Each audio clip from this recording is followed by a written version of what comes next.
Okay, good afternoon and welcome everyone for the second Human-Centered Artificial Intelligence seminar series. We are really delighted to e-host Professor Leshing Shi from the Australian National University. Thank you, Leshing, for taking out time to speak to us. So I'll introduce Professor Shi. So she is the lead of the ANU Computational Media Lab, and her research interests are in machine learning, multimedia, social media, and of particular recent interest are in stochastic time series model, neural network for sequence and graphs. Her research is supported by the US Air Force Office of Scientific Research, the Data 61, Data 2C and CRC, and the Australian Research Council. And she has received several Best Paper Awards and honorable mention at ACM and IEEE conferences. And before starting her faculty position at the Australian National University, she was a research staff member at IBM T.J. Watson Research Center in New York. She has received a BS from Tsinghua University and a PhD from Columbia, all in electrical engineering. So welcome once again, Leshing, and the stage is all yours. Thank you, Abhinav, for inviting me and the introduction. Right, so today I'm going to talk to you about how and why my lab spends a lot of time watching YouTube videos for work. And we've been doing this for the past 5-6 years. Yes, okay, so let me start with a little bit of a background. So I've been at the ANU for 10 years, and this is right now the a bird's eye view of what we've been working on in the past 2 to 3 years. Today, I'm going to mainly talk to you about the blue circle, which is modeling popularity online. Why do viral videos go viral? What are the mathematical models behind it? And how do we model networks of time series, which is a more general problem. In a different day, you might hear me talk about how we try to teach machines to read news and romantic novels and talk like that, or describe images like that. In yet a different day, you might hear me talking about visualizing academic influence. In fact, I will give a sneak preview of it and how we understand 100,000 moral dilemmas as people post them online, as part of the humanizing machine intelligence effort at the ANU. So I will start with 2 motivating examples. I'm sure everyone have seen at least one YouTube video in the past little while for different purposes. So here are 2 examples. On the left is Gangnam Style, or so-called the most popular song as of 2012. Below it is the daily view count series for this model, or for this video. Such data was available between 2014 and roughly late 2018 on the webpage, which is sort of publicly accessible. You can see the attention peaks up, but eventually it tapers off and drop off to a constant level, which is still pretty significant. On the order of maybe tens of thousands of views per day. On the right was the most popular song as of 300 years ago, maybe. And then you can see the attention on it is sustained. And there is maybe likely a data bug causing a missing data in some of those days. You wonder, right? So in general, on all kinds of different music and other type of videos, how do attention evolve over time? And what drives things to have sustained attention or to become viral in a colloquial way, but how do we define viral, right? And we would like to answer these using publicly available data as much as we can. So that's what we did over the past 5-6 years.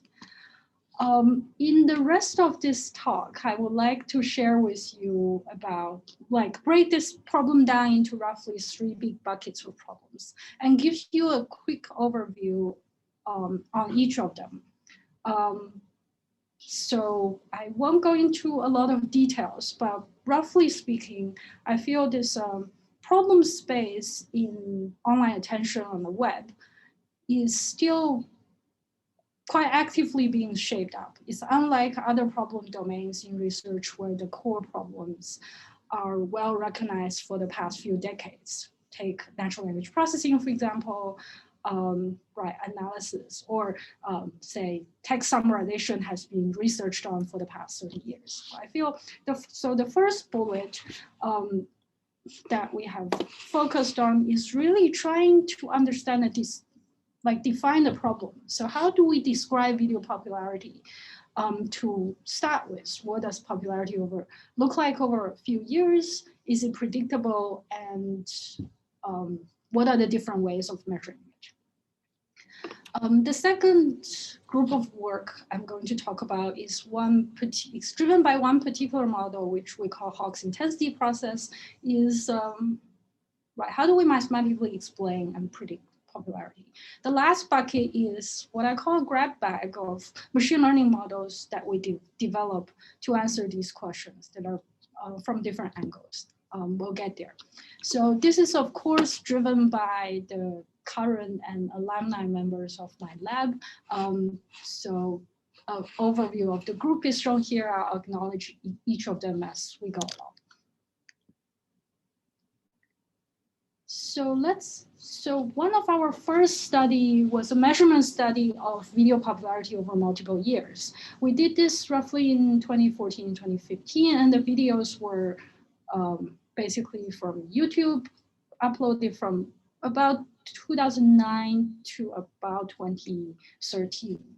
So in here, there's a sample of 172,000 videos. And we group them by the number of views they have 5 days after their upload. There are 20 bins, right? So the box plot, each box represents 5% of the population or 8,000 videos.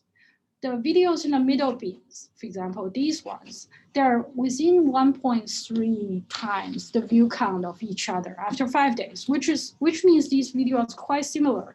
All the 8,000 videos have quite similar amount of attention, right? And only 1% of the video has about 1 million views after 5 days. So these are the outliers on the right-hand side. What happens if we play, like since these are all videos, we can just play forward in time.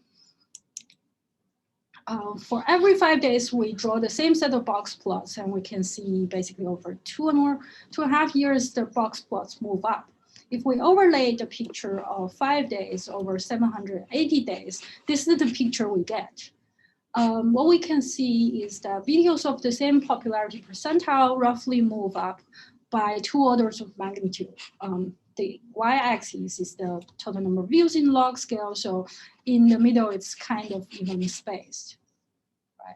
What that means is videos over here move from 10 to 1,000 views, but videos on the left move from 1,000 to 100,000 views. So the more popular videos actually get more views.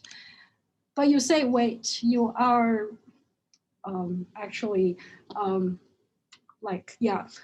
making a general statement that's not concerning individual videos, which is true. We're just looking at the top X% of videos at that particular day, at that particular age.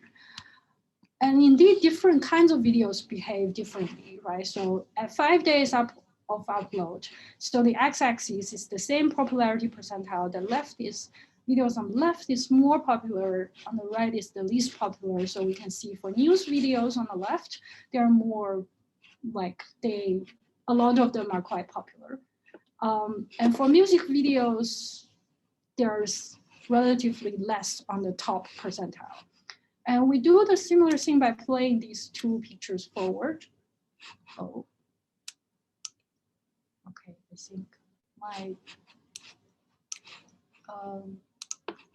my Google Slides is playing up. Let me just get back to the presentation.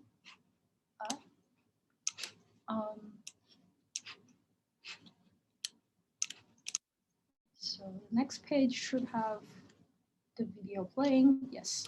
So if we can see that as time passes, news video kind of lose popularity, relative popularity over time, meaning that because video cannot lose views in absolute. Once it had 10 views, it will have 10. They are being overtaken by these music videos that slowly climb up in popularity over like the roughly 2 years that we've been measuring.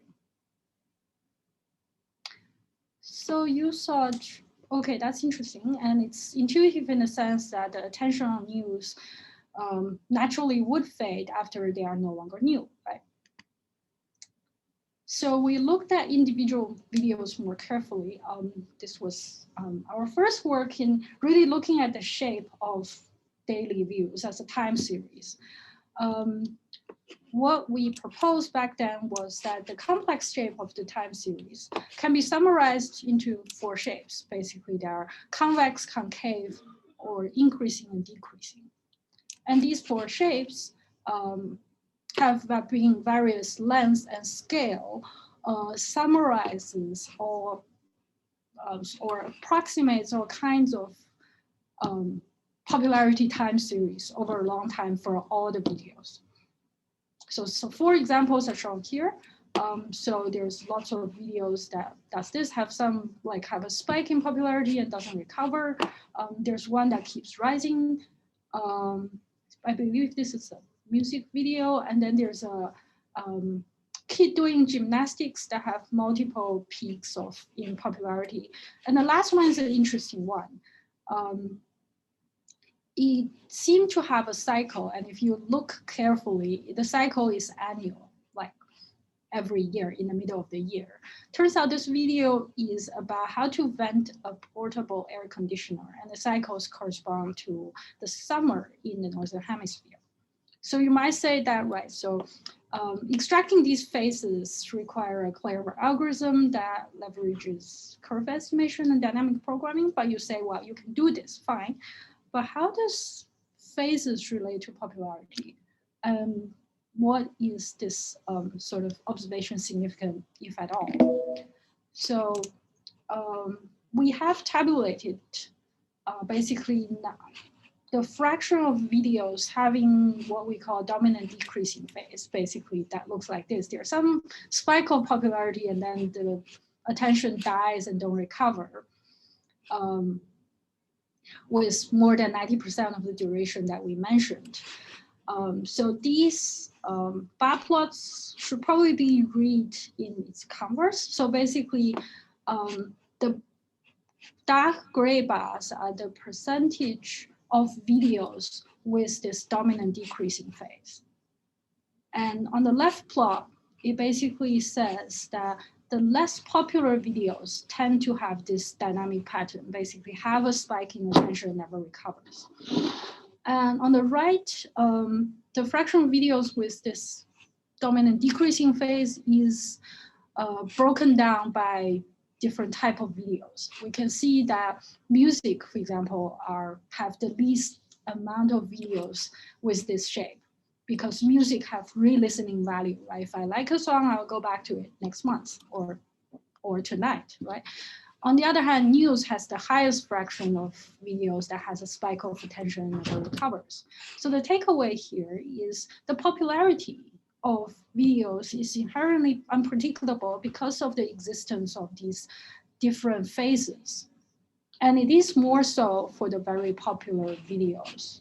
And the very popular videos tend to have more phases. We do have more plots on that, but I won't cover them in detail.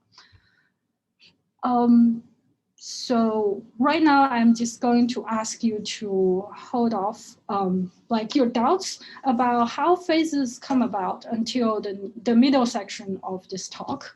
And we're going to now move on to look at popularities from 2 more angles. One of these angles is actually videos influence each other. So the popularity of videos don't evolve in isolation. I'm sure a lot of you would have seen like a video on YouTube like this as well. So shown here is a music video, which is quite famous. Some of you might have heard of it.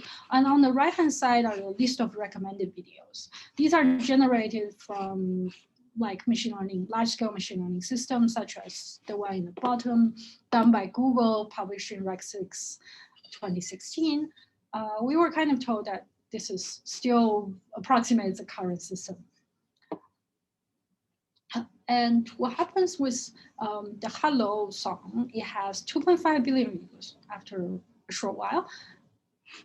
And after people listen to this, the audience are being encouraged to click on the videos on the right. So some of these attention will be transferred to these videos being recommended. So what's the evidence of this, right? So we so here's the plot of the recommender system network on the last page. Basically, the arrow describes the source of the arrow is the video in the center, and the destination of the arrow is the video being recommended. This is a subnetwork within these 6 songs. And then we can see that on the day of release of the Hello song, which is quite late, or after a number of other songs by Adele, there is an attention spike that's very visible across quite a number of different songs. So for the videos that are being directly recommended to Hello, such as Someone Like You, there's a spike. But this is also true for the song Skyfall, which is not directly being recommended to Hello, but it goes through Rolling in the Deep and a number of other passes. So this is the reason to believe that recommender system actually influenced video popularity as a network. So this is a snapshot of, say, a network neighborhood by rolling out 2 steps from the song Hello. So Siji Wu collected this data set of 60,000 professionally produced music videos from more than 4,000 artists, mostly singing and living in English-speaking countries. And because recommendation changes all the time, and there are also daily snapshots of these. So we did some measurement on this network of 60,000 music videos. One of the views we studied and saw there is something interesting to think about is this so-called bow tie representation of directed network that was presented or proposed at the early days by a group of authors who are now all at Google. What the bow tie structure says is the web graph as of 1997 is consisted of a strongly connected component and an in component that points to, or you can navigate from into the strong connected, but not the other way around. And also the out fan that can be navigated to from the strongly connected component, but not vice versa. And all of these components are of similar size, roughly 20 to 25% of the entire internet. And then there's also other smaller components. So on the Vivo network, if we look at the link structure or the recommender system link structure, the picture looks quite different. The largest strongly connected component is still about 23%. But the out component is very small and the in component is huge. It's about 70% of the network. Basically, a lot of videos in the strongly connected component are being recommended to most other videos, but not the other way around. So you might say, yeah, so why is this? If we reshape or rescale this Vivo network by the number of views each video has, on average during the 7 weeks we were collecting data, we see that we call this attention bow tie. Basically, if we reshape the strongly connected component by the number of views it has, it occupies more than 80% of all views in this Vivo network, where the in component, while occupying 70% of the songs, it only accounts for 12% of the views. So the videos that are sort of sheer, that will gain the most amount of views are exactly the more popular videos. You may say, oh, how can we make use of this observation? So please wait until part 3, where we talk about prediction in network of time series. Right now, a third and a final view about the problem is clicks is not the only measure of attention. So YouTube also presents or make available as a time series the total amount of time the entire internet spends on a given video for a given day. So if we basically divide the amount of time by the number of views, we will have the average amount of time anyone watches a video. And if we further divide that by the duration of the video, we arrive at what's called the average watch percentage metric. Basically, what fraction of the video is being watched. It's a mouthful, but it's very intuitive to understand, right? So if we plot each dot here on this plot is a video from a given channel. There are 3 channels here. X-axis is the total number of views in the first month. So the blue channel, Kimi, is a Korean cooking video blog. It has quite a lot of views. It has even comparable number of views as The Ellen Show, which is a professionally produced studio quality talk show in America. But if we compare the number of the amount of time people, like the fraction of the video that people finish the or watch almost 80% of The Ellen Show, which is quite high. But they, on average, only finish 20% of the cooking blog. So there, the channel called Blunt Force Truth is a political blog, which appeals not to many people. The number of view count is small, but people who view it is also quite devoted. They finish 80% of the video. So what does this mean? All right. So how can we compare different videos based on how much, well, what percentage of video that people tend to watch? So if we plot, one important confounding factor is the duration of the video. As we know, people tend to have patience to watch most of the 1-minute video, but when the video is an hour long, finishing it requires some real dedication. Right? So if we plot the average watch time against video duration, we can see they are kind of correlated. People do tend to spend a bit more time on longer videos. But if we divide the watch time by the duration of the video, we can see that this turns into a negative correlation. The fraction of videos people watch decreases as the video gets longer, which is also natural. So this prompts us of creating basically a percentile scale for videos that are of similar lengths, because that's the way we can compare different videos potentially of different lengths. So it's only fair to compare videos with other videos, directly compare videos with other videos of the similar lengths.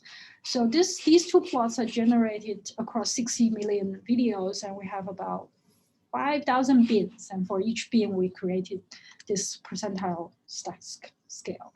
As an example of application of this scale, we can see, for example, there's a short video of kids doing karate and a longer video of a live fighting show on YouTube, which is part of like a culture niche.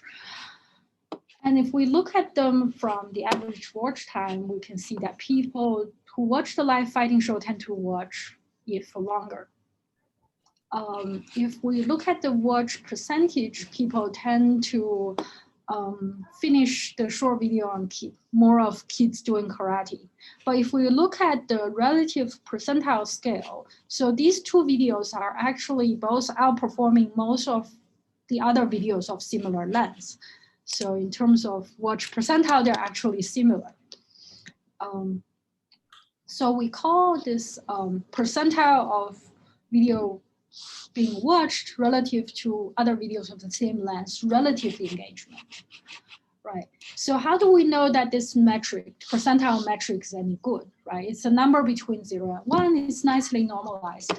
So we try and validate this using professionally produced and recognized high quality content. For music videos, shown in the background in blue, we plot the distribution of Vevo, basically professional produced videos, and the Billboard songs, the top songs. We can see that these quality videos are on the top of this blue envelope. Same goes with the 100 top news channels. What was a little more surprising is that the engagement metric, basically the average watch percentage, or as a consequence, relative engagement, it stays very, very much constant throughout the video's lifetime. It doesn't change, unlike popularity, which prompts us to ask the question whether relative engagement is predictable or not. Turns out it is yes. So we essentially use linear regression models and obtained R-square of up to 0.77 for watch percentage, and that's quite high.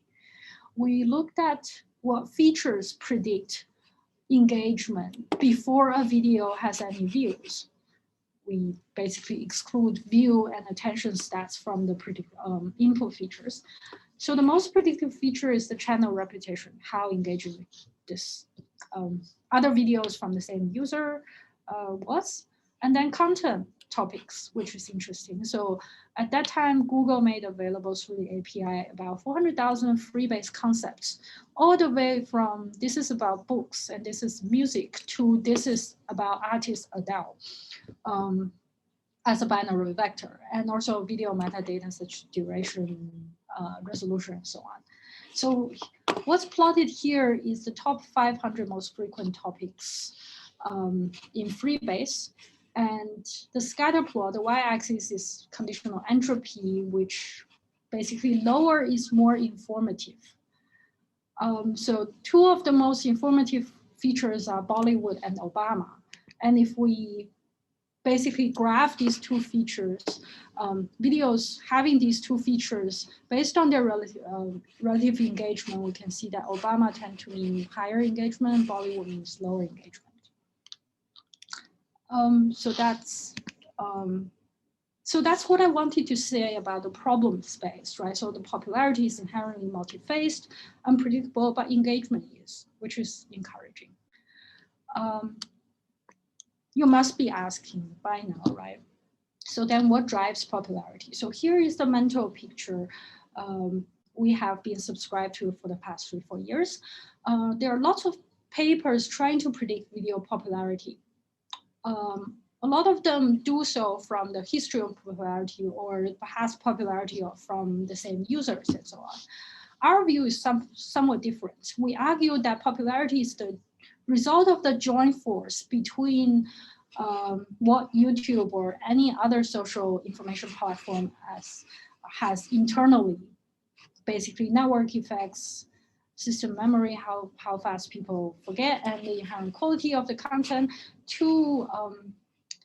so that's acted upon by external promotions. Basically, there's lots of events external to the platform that one does not control, and if one predicts using only the history, part of the picture is missing. So let's do a little bit of math in the next 5 minutes. So the, I guess, mathematical tool we use for this is called stochastic point processes. I believe most of the audience here is in the E department, so you might have heard about Poisson processes and stochastic processes. It's a mathematical tool to describe discrete events happening in continuous time. So if the arrow denotes time, then there are basically events happening. The number of events is random.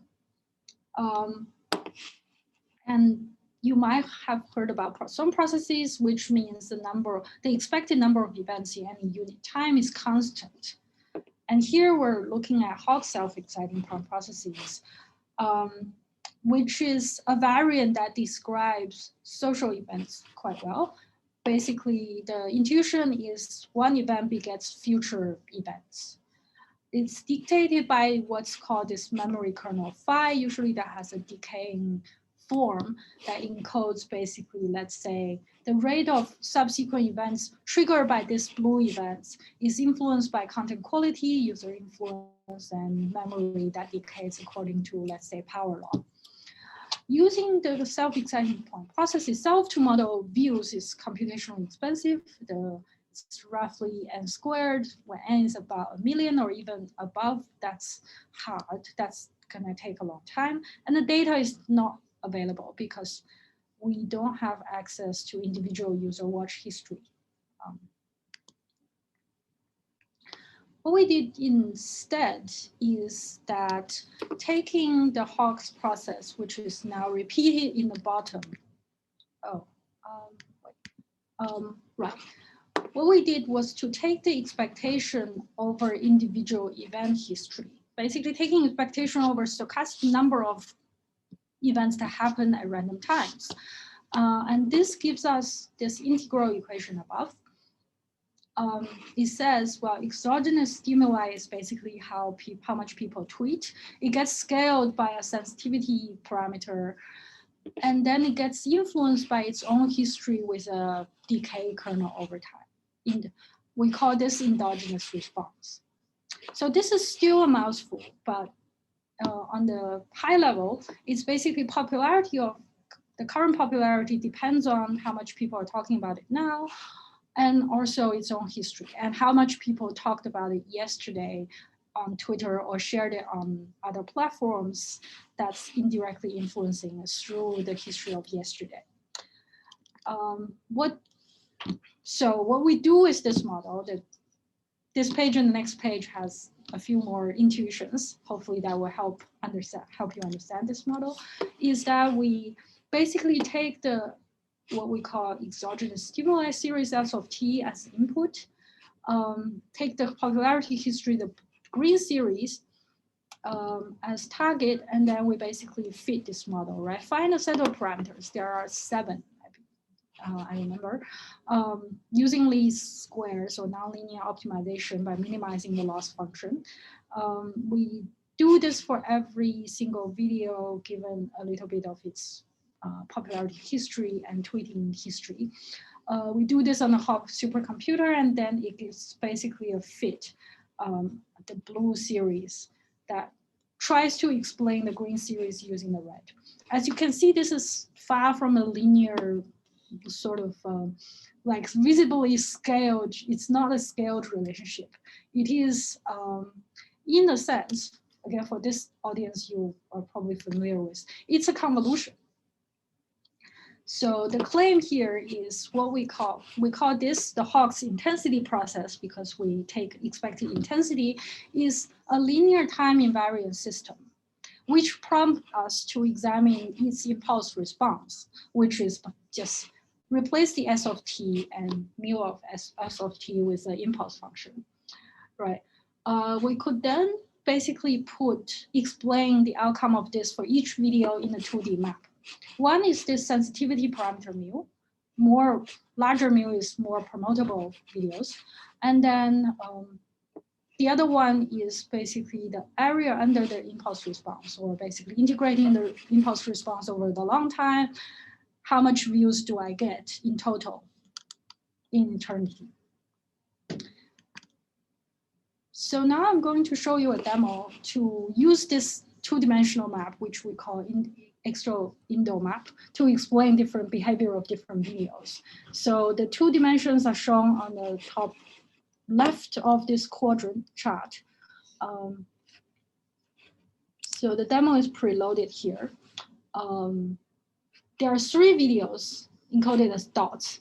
So I'm going to click on this. Shown here is this white dot. It's a video of ice bucket, compilation of people playing the ice bucket challenge. Some of you might still remember what it was, to raise awareness for MS. Right? So this video is rated being highly promotable and not very, and like sensitive to promotions, and generates lots of views internally, right, for each promotion. So as you can see, the time series quite, it goes up and down, and it's quite popular, right? The contrasting video here is a mass video explaining 31 different kinds of infinities by a YouTube artist called Vaihat. Some of you might have come across her.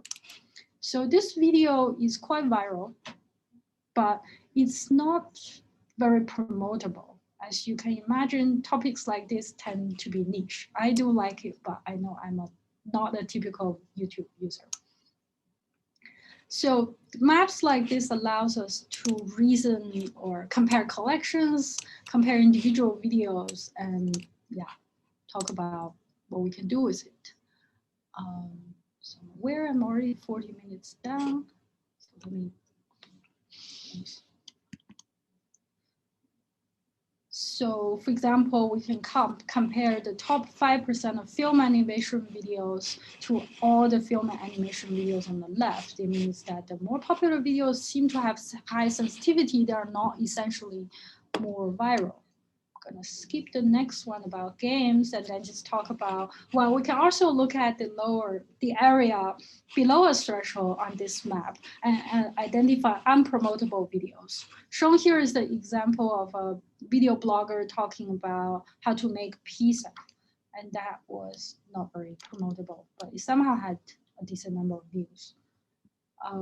We can also use this to identify videos that would have a lot of views if promoted. So this was a video of a blogger filming herself having a rare neurological disease. So it wasn't very popular in the beginning, but the model thought, well, based on these two parameters, it's high in virality, and indeed it gained about 7 million views after our prediction window was over, after receiving a few shares. So that's a good way of spotting videos of high potential, and we were happy to see that. So that's basically the one way we saw is mathematically cleanly describes how popularity evolves and explains the behavior of multi-phase nature of video popularity. Now there is a grab bag of approaches. I'd call it a grab bag. Hopefully you find some of it interesting, if not all of it interesting, on the underlying machine learning of the different online modules of online attention. So back to stochastic point processes, the picture looks like this. So the point conditional intensity function, or basically you can think of it as probability of seeing an event in a small interval, looks like this jump dynamic. Once there's an event, intensity jumps up and decays over time until there's the next event, right? So it's sort of piecewise continuous. There has been lots of work. So traditionally, this is modeled by parametric forms such as phi of x being power law or exponential. In this age, people naturally have thought about doing this over neural networks and over different representations, not only intensity, but say distribution for inter-arrival time and so on. We ask, what is the minimal representation of all point processes? So in one of our most recent papers, III this year, Alex Sohan, our then honor student, now PhD student, basically showed that if we would like to represent any intensity function, basically that has jumps and it could increase or decrease or have arbitrary like shapes, we just need two components. One is basically a classic result that approximates continuous functions in between event intervals. That's done via a sum of basis functions. Again, most of the audience probably familiar, followed by a transfer function that maps it to the positive real line. The second component is to model these discontinuous jumps. This can be universally approximated with an RN or simple, basically one layer like perceptron at each recurrent step. So this is a lot simpler than quite a number of neural representations there. And we were happy to have, and it performs competitively in practice as well. The second question we asked, so I'm moving quite fast, is we were looking at these point processes. And how does this connect to a topic we all care about a lot since last year, basically stochastic models for epidemics in the real world. So a lot of you would know by now, one of the models a lot of other models based on is called the SIR, susceptible, infected, and recovered. In the Hawk's point process world, it's really just susceptible, haven't had an event yet, or infected has had an event. What happens afterwards is kind of not defined. Right. So if we look at, in order to connect these models, one useful view is to look at the SIR model at individual level. Usually, most of the epidemiology work looks at it at the population level and just population level averages. But on the individual level, there are essentially two kinds of events: people getting infected and people recovering, right? Denoted in blue and red, respectively. And associated with that is the infection intensity, event intensity correspond to this lambda t here, that is proportional to size of the susceptible population, size of the infected population divided by the entire population. The recovery intensity is proportional to the infected population because you can only recover once you're infected. So you can see these step functions, they are triggered by essentially each infection event, right? Whenever there's an increase or in the number of infected, the recovery infection intensity jumps up. Whenever there's someone recovered, it jumps back down again, right? This one doesn't go to 0 in this particular example because there has been 5 infections and 4 recoveries. So one asks, so there is a difference, obvious difference between 2 sets of random events and 1 set of random events as in the Hawk's process case. So in real life, recovery events often are unobserved, right? For example, if we're talking about social media behavior, we don't know when people recover from being excited about a topic. That's just not defined.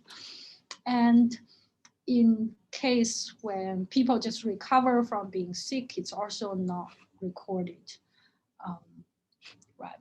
So if we treat recovery events as latent or unobserved, so this set of 4 events is actually different from the ones last page. If we sample random recovery events multiple times, we actually get different infection intensities, right? And also different recovery intensities. And if we hide the recovery events and then just average it over many sets of recovery events, we can see that the average infection intensity starts to look like something that we have seen basically that has a decaying shape. So indeed, this is one of the connections we found. So basically, if we take the expectation of a recovery timings of the infection intensities for exponential power kernels, because one detail is that the interarrival time is actually exponentially distributed for independent recoveries.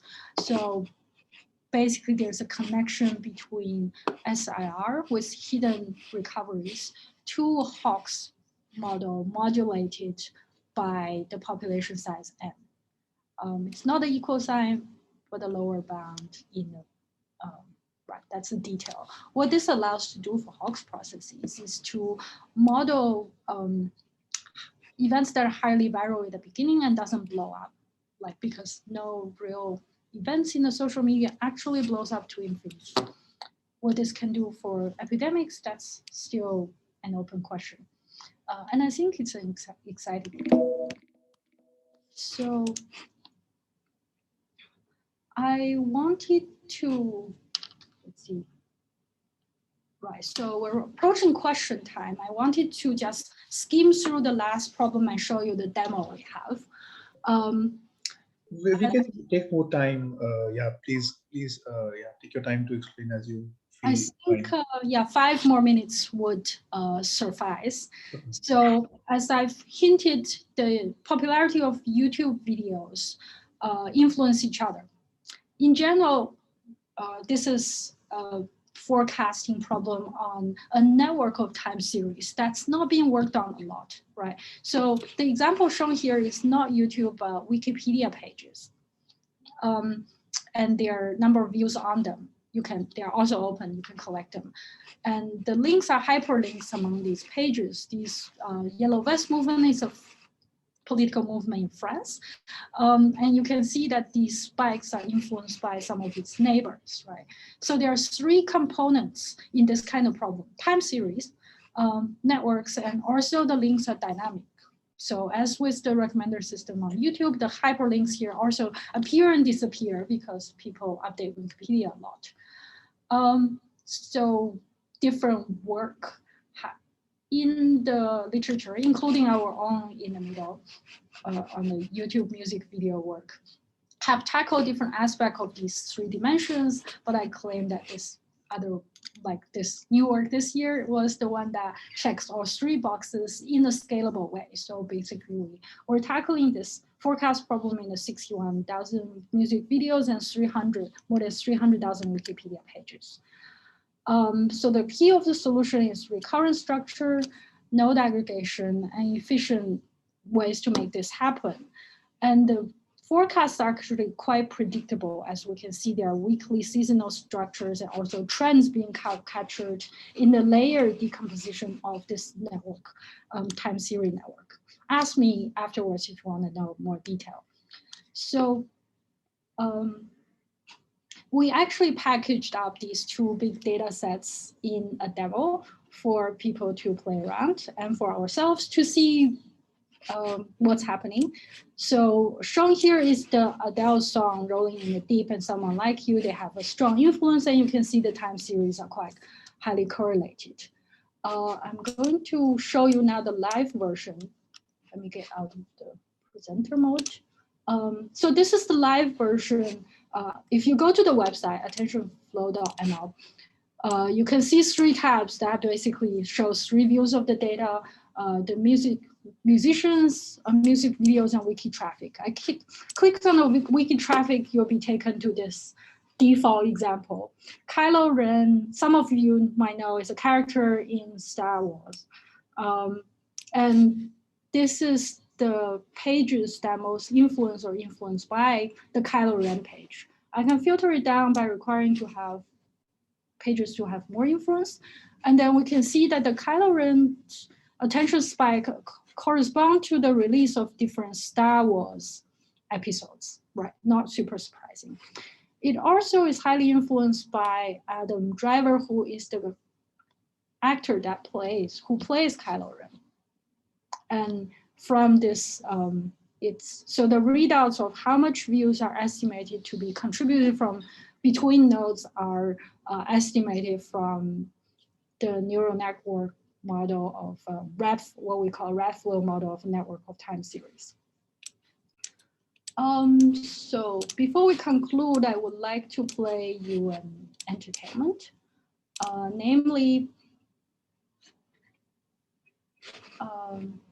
oh, what's happening? Okay, so I said we're also interested in academic influences.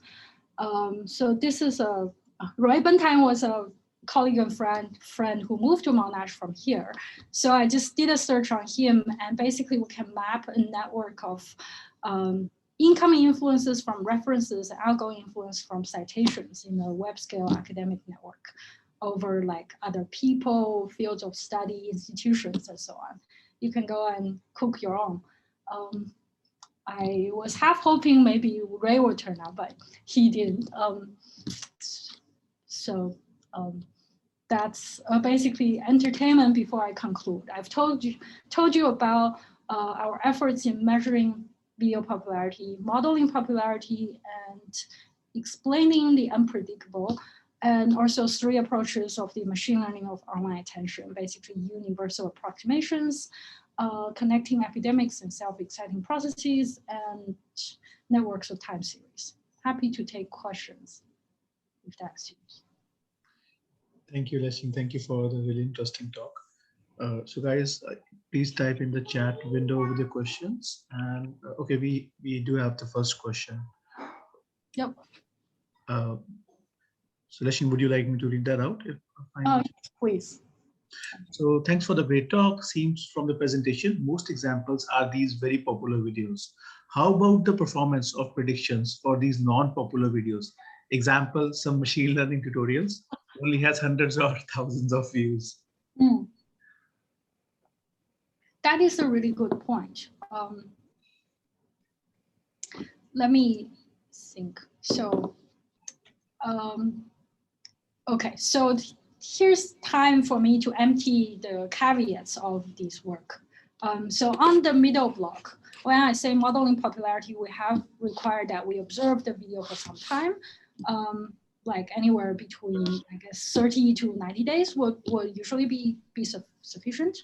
And we do get this question about data filtering a lot. So there was a talk from YouTube that says, like from one of the YouTube hire managers that essentially says the shape of distribution for popularity is a dinosaur. There is a few videos that are in the long neck, and then there's a lot of videos on the long tail. I claim that what the videos and the stats you have seen are mostly in the head, and in the tail, it's hard to predict because there's not much data to work with as a beginning, because if we model the relationship of, let's say, being tweeted and how many views it gets, including my own videos, right, which is a bit disheartening, is that I bet nobody tweets about them. And it might have only 100 views over a few months, and I wouldn't know how much you will get. So here I might, like my personal view is that if there, right, so if there is no measurable input of statistical significance, it will be hard for prediction to work on, like generate meaningful results, unfortunately. What we could measure is basically where a video is placed. Like it might be, say, in the 90th percentile of popularity now, but it's hard to say what it will be. And this connects to what is the real use case of this kind of work, if I might twist this question a little bit. Which is another hard question. I argue it's mostly value for the channels and content creators. We've been talking to YouTube, but they were not like super eager in incorporating this. It might help them learn something. So therefore, I feel it's for the creators who has a non-trivial number of views, this will make the most difference. Maybe, for example, our university media offices. Okay. I think there's a next question. So from Jianfi, how do you collect all these metadata from YouTube? Is it open to public? Thanks, Jianfei, for the question. So the video metadata, such as title, description, and the view count, as of now, the time of collection is still public. The time series, unfortunately, they took it down in late 2018, and that's not coming back. My lab basically has about 4 years of data between 2014 and 18, and that's what we've been relying on. And we have that we basically collect a stream of tweeted videos, basically listen to tweets for any tweets that contain a video link and go get that. So the intersection of these two streams gives us our data. Unfortunately, what's available is also changing, and YouTube don't tend to make these things available for a long time. And it's getting worse in the last 2 years. But we're hoping that what we learn from here can be used in other platforms. Lots of people are working on Reddit, which has great public data right now. We can talk about that. Happy to talk about this offline if anyone. I see. Thank you. So I'll read the next. Yeah. So hi, Professor Englishing. Thanks for the talk. I wanted to ask about how do you classify your videos while working on measuring video popularity? Also, whether there have been attempts to model classification based on video popularity patterns discussed in the work. Maybe let me clarify the question about classification. So since I still have to share screen, Yep. Right, so one set of classification is shown on this plot on the right, right? Film, music, animation, comedy, and so on. So this type of, what type of video it is in the video metadata. It's specified by whoever who uploaded the video. I gather you didn't mean that. You mean, for example, cluster videos based on what kind of dynamic they have on this page? Is that? You could unmute and perhaps clarify as well. Yes, the patterns shown in this slide, they might and similar patterns might correspond to the classification tags we might give them. Yeah, thanks. So I can admit to you that we have tried. If you look into Hong Lin's thesis, he has actually used the spectral clustering techniques on this time series, but there wasn't anything conclusive. So there are similar patterns, but so what? So we weren't sure about that. Another set of classification I've shown in the talk is this Freebase Topics, which does basically content classification based on the video content, text and description, and audio as well for music. So that is a task that I would say I'm not equipped to compete with Google, and I will trust whatever they have. An associated point is we found that content like this is informative to classify engagement of how much people watch, but they're just terrible in predicting how many views a video has had. So one of my funding managers has been asking me, or from the beginning, can you predict popularity, viral videos from content? And the answer is pretty much no. So we have another question from Garima. So thanks for the interesting talk. I have a question regarding the metrics used for calculating a video as a popular and as a viral. Also, are these metrics can be extended to any other videos which are not from YouTube? Thank you for the question. So yes, I admit that the language and the terminology are often imprecise, especially when it comes to viral videos. I did that myself. So what it says when I say popular in this talk, I have been meaning what I meant was that it had a lot of views.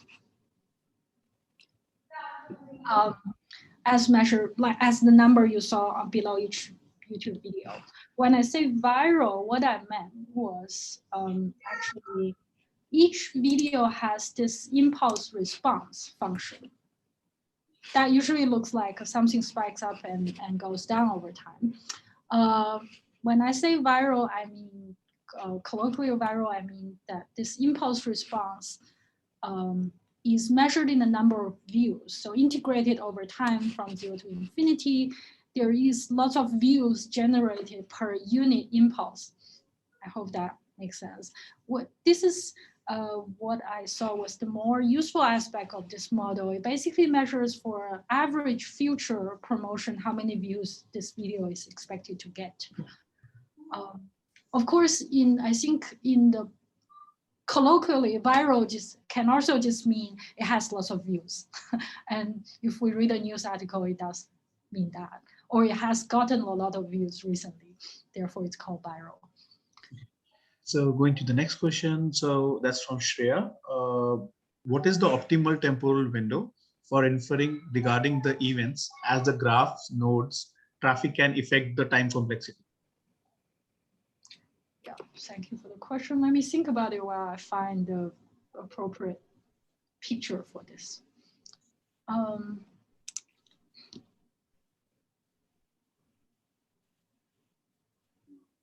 Right. Okay, I now understand what you mean.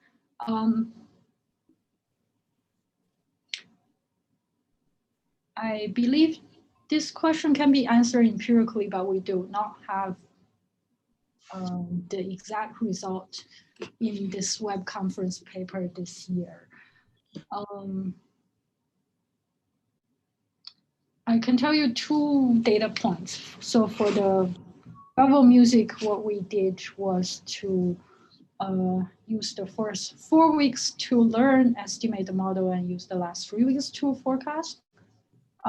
Or actually 4 + 1 validation, and then the last 2 weeks for forecasting. For the Wikipedia, we did 4 weeks of forecasting window. I do not believe it's a rolling window. So it's just RNN encoding 5 years of history and then forecasting for 4 weeks. But I believe because it's a recurrent net, it does forget.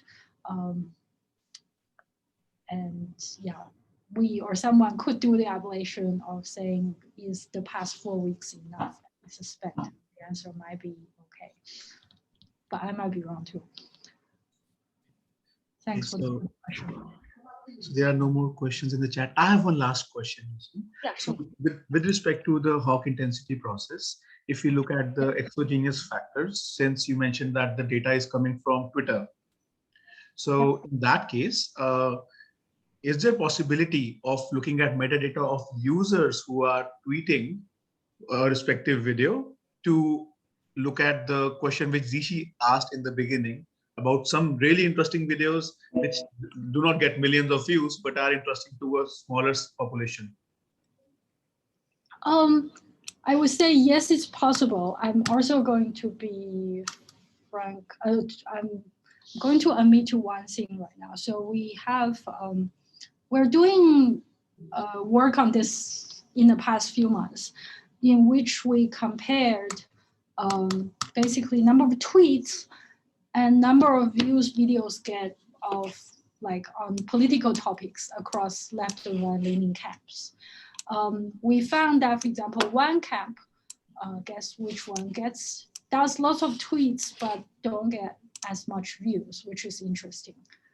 And then we can also, we also have stats about user network and number of followers and so on. And the different political groups are very different.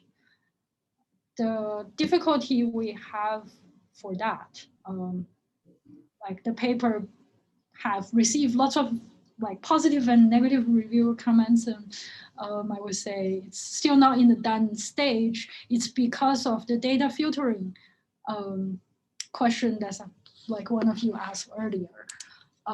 Meaning if we only analyze videos about first threshold, like more than 90% of the videos are not going to make it into our data set. What does that mean? And in this, I feel like we were in a trying to address the unknown realm, and we don't yet have a good answer. Right. So I think it's a very exciting area that not just, so lots of people are moving into, especially right now in the context of massive disinformation online, and what does it mean across different platforms. There has been a fair amount of work from all kinds of different groups. I don't know if that's too general up enough.